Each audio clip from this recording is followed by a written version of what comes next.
Hello everyone, welcome to our channel learning is an art. तो दोस्तों, जिनका भी 5 जुलाई को एस्टेट का एग्ज़ाम है वो एनसीईआरटी की 10वीं क्लास की बुक इतिहास भारत और समकालीन विश्व द्वितीय का चैप्टर 3 भारत में राष्ट्रवाद जरूर पढ़ के जाएं, जो आपके लिए बहुत हेल्पफुल रहने वाला है। चलो इस चैप्टर से रिलेटेड मेन पॉइंट्स को कवर कर लेते हैं।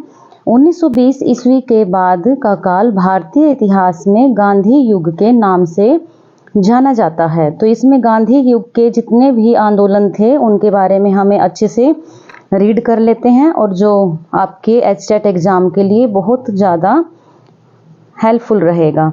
1919 के बाद के सालों में हम देखते हैं कि राष्ट्रीय आंदोलन नए इलाकों तक फैल गया था।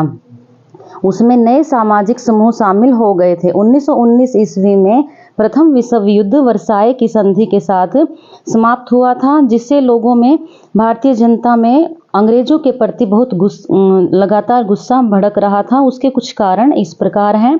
सबसे पहले तो उन्होंने स्वराज्य देने के स्थान पे रोलेट एक्ट दिया। उसके बाद जो भारी रक्षा व्यय हुआ था उसका इजाफा करने के लिए अंग्रेजी सरकार ने जनता पर अत्यधिक कर थोप दिए। सीमा शुल्क और आयकर में भी काफ़ी वृद्धि कर दी गई थी। और 1913 से 18 के बीच भारतीय बाजारों में वस्तुओं की कीमतें आसमान छूने लगी थी। युद्ध के समय सेना में जबरन की गई भर्ती के कारण ग्रामीण क्षेत्र के लोग काफ़ी नाराज हो गए थे। और 1920-21 के काल में भयंकर अकाल पड़ा, जिससे लगभग 120 से 130 लाख लोग मारे गए। सत्याग्रह का विचार, सबसे पहले गांधी जी ने सत्याग्रह आंदोलन चलाया था। गांधी जी का जन्म 2 अक्टूबर 1861 को पोरबंदर में हुआ था। उनके पिता करमचंद गांधी राजकोट रियासत के दीवान थे। उन्होंने इंग्लैंड में वकालत पास की। भारत लौटने पर उन्होंने वकालत शुरू कर दी। बाद में 1893 में दक्षिण अफ्रीका चले गए। वहाँ 20 सालों तक वो रहे और वहाँ उन्होंने काले गोरे का भेद देखा। गांधी जी को स्वयं इससे अपमानित होना पड़ा और उन्होंने 1915 में, जनवरी 1915 में भारत लौट आए और उसके बाद गोखले को अपना राजनीतिक गुरु बनाया। उसके बाद उन्होंने पहले युद्ध में अंग्रेजों की सहायता भी की थी और उन्होंने चंपारण में गोरों द्वारा किसानों पर अत्याचारों के विरुद्ध आवाज़ उठाई। उन्हें इसमें सफलता मिली और अहमदाबाद मिल के मालिकों से मजदूरों के हितों की रक्षा के गुजरात के किसानों के हितों की रक्षा करने के लिए उन्होंने खेड़ा सत्याग्रह किया, जिसमें उनकी जीत हुई। और इस स्थान के लोग प्लेग की महामारी के कारण सरकार को लगान चुकाने में असमर्थ थे। तो रोलेट एक्ट, उसके बाद रोलेट एक्ट आता है 1919 में प्रस्तावित होता है। एक राष्ट्रव्यापी सत्याग्रह आंदोलन चलाने का फैसला लिया। भारतीय सदस्यों के भारी विरोध के बावजूद इस कानून को इंपीरियल लेजिस्लेटिव काउंसिल ने बहुत जल्दबाजी में पारित कर दिया और इस कानून के जरिए सरकार को राजनीतिक गतिविधियों को कुचलने और राजनीतिक कैदियों को 2 साल तक बिना मुकदमा चलाए जेल में बंद रखने का अधिकार मिल गया था। महात्मा गांधी ने ऐसे अन्यायपूर्ण कानूनों के खिलाफ अहिंसक ढंग से नागरिक अवज्ञा चाहते थे और 6 अप्रैल को एक हड़ताल से शुरू हुआ और 6 अप्रैल को राष्ट्रीय अपमान दिवस के रूप में भी मनाया जाने लगा। 10 अप्रैल को पुलिस ने अमृतसर में एक शांतिपूर्ण जुलूस पर गोली चला दी। 13 अप्रैल बैसाखी के दिन अमृतसर के लोगों ने अपने स्थानीय राजाओं की गिरफ्तारी का विरोध करने के लिए जलियांवाला बाग में एक शांतिपूर्ण सभा का आयोजन किया। इन लोगों को पता नहीं था कि शहर में मार्शल लॉ लागू हो चुका है।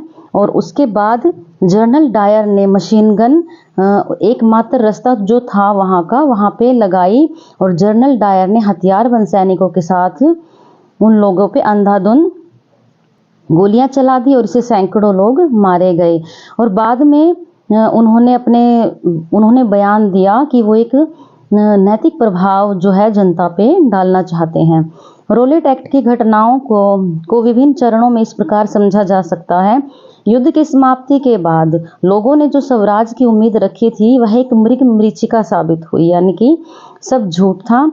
परिणाम स्वरूप सारे देश में असंतोष की लहर फैल गई और 1919 के इस अधिनियम द्वारा, जिसमें प्रशासन को किसी भी भारतीय को गिरफ्तार करने और बिना मुकदमा चलाए जिसे बंदी गृह रखने का आदेश दे दिया था, सारे देश में 6 अप्रैल 1919 का दिन राष्ट्रीय अपमान दिवस के रूप में मनाया गया था। 7 अप्रैल को बम्बई जा रहे गांधी जी को गिरफ्तार कर लिया गया। दिल्ली, अहमदाबाद और स्थानों पर भीषण उपद्रव हुए और बर्बरतापूर्वक दमन किया गया। 10 अप्रैल 1919 को राष्ट्रवादी नेता सत्यपाल और डॉक्टर सैफुद्दीन किचलू गिरफ्तार हुए। शासन की इस कार्रवाई से शहर में उत्तेजना फैल गई और उनकी गिरफ्तारी पर ही 13 अप्रैल 1919 को सब लोग बैसाखी के दिन जलियांवाला बाग में एकत्रित हुए थे, जिन पर जनरल डायर ने गोलियां बरसाई थी। 10 मिनट की गोलीबारी में निहत्थे लोगों में करीब 1000 लोग मारे गए, करीब 200 जख्मी हुए। 13 मार्च 1940 को क्रांतिकारी उधम सिंह ने गोली मारकर जनरल डायर की हत्या कर दी। उस समय डायर पंजाब का लेफ्टिनेंट गवर्नर था। इस अमानवीय घटना के विरोध में रविंद्रनाथ टैगोर ने अपनी सर की पदवी अंग्रेजों को लौटा दी।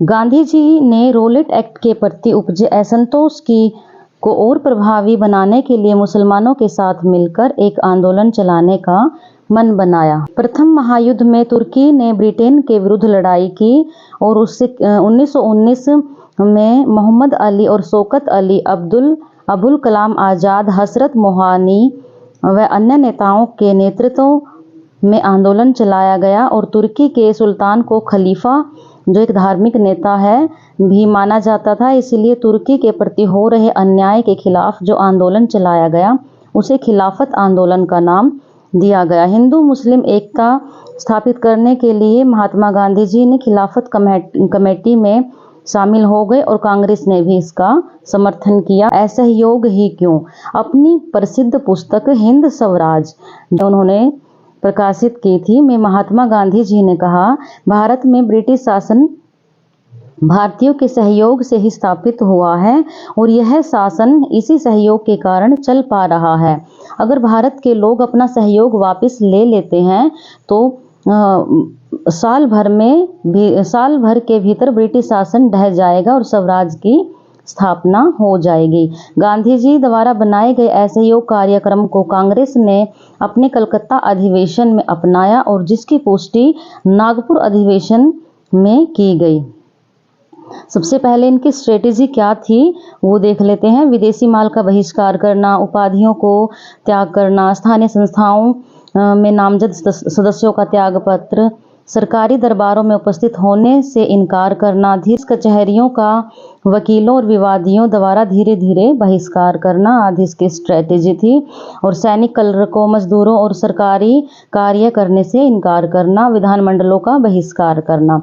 इस कार्यक्रम की प्राप्ति के लिए 1920 में गांधी और शौकत अली ने देश भर में यात्राएं की। कांग्रेस में बहुत सारे लोग इन प्रस्तावों में थोड़े डाउटफुल थे और वे नवंबर 1920 में विधायी परिषद के लिए होने वाले चुनाव का बहिष्कार करने से हिचकिचा रहे थे। वहीं आगे के लिए हम सेकंड लेसन आंदोलन के भीतर अलग अलग धाराओं को अगले वीडियो में रीड करेंगे।